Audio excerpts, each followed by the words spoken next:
Excellences, M. Daniel Kalmandakan, vice-président de la République de Côte d'Ivoire, M. Souleymane Diarra, ministre du Commerce, de l'Industrie et de la Promotion des PME, représentant le Premier ministre M. Madougou Coulibaly, M. Jean-Marc Yassé, maire de la commune de Cocody, Mesdames et Messieurs les présidents d'institutions, Mesdames et Messieurs les directeurs généraux, honorables invités, chers participants, en vos rangs, grades et qualités, bonjour et bienvenue à la deuxième édition du Salon de l'épargne, de l'investissement et du patrimoine.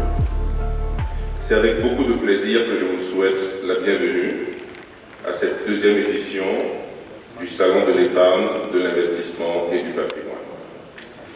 L'Afrique subsaharienne, la Côte d'Ivoire, connaissent une solide croissance économique avec un taux d'épargne qui représente globalement moins de 20% du PIB, là où les pays asiatiques émergents ont su bâtir une épargne qui dépasse plus de 50% de leur richesse nationale. C'est avec un réel plaisir que je prends la parole ce matin au nom de M. le Premier ministre, ministre du Budget et du Portefeuille de l'État, M. Madougou Coulibaly, à l'occasion de cette cérémonie d'ouverture du deuxième salon de l'épargne, de l'investissement et du patrimoine. La Côte d'Ivoire voudrait, à travers ce salon, la réflexion approfondie sur cette problématique de l'épargne aboutisse à des recommandations pratiques et innovantes de collecte d'épargne populaire pour un financement endogène de la croissance des économies de la sous-région et propre du continent. Excellences, Mesdames et Messieurs, la Côte d'Ivoire, avec à sa tête le président de la République sur le sol, M. Alassane Ouattara, dans sa noble ambition de faire entrer notre pays dans le cercle vertueux des pays émergents, vous le savez, s'est engagé dès 2011 dans un important processus de transformation structurelle de l'économie ivoirienne. Lorsque les ressources sont supérieures aux dépenses, notamment pour garantir les prestations futures, il y a cette partie-là qu'on appelle techniquement chez nous les réserves, et c'est ce que nous investissons.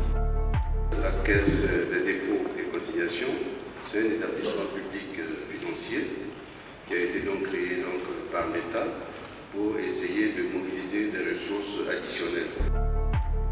Une de nos missions, c'est d'assurer la sécurisation des fonds publics et privés que la loi a définis. Et compte tenu des missions de la Caisse, qui est donc d'accompagner l'État dans ses investissements, notamment d'intérêt général, l'État a estimé que ces ressources longues, plutôt que de dormir dans certains endroits, soient réveillées, soient retravaillées et soient injectées dans l'économie. Donc ces ressources qui sont mobilisées auprès, disons, des agents économiques sont destinées à permettre à l'État, de mettre en évidence, ses missions régaliennes. Assurer la sécurité de l'État, assurer le fonctionnement normal de l'État, réaliser des investissements qui ont surtout un effet de levier et essentiellement aussi faire face à l'ensemble des dépenses sociales.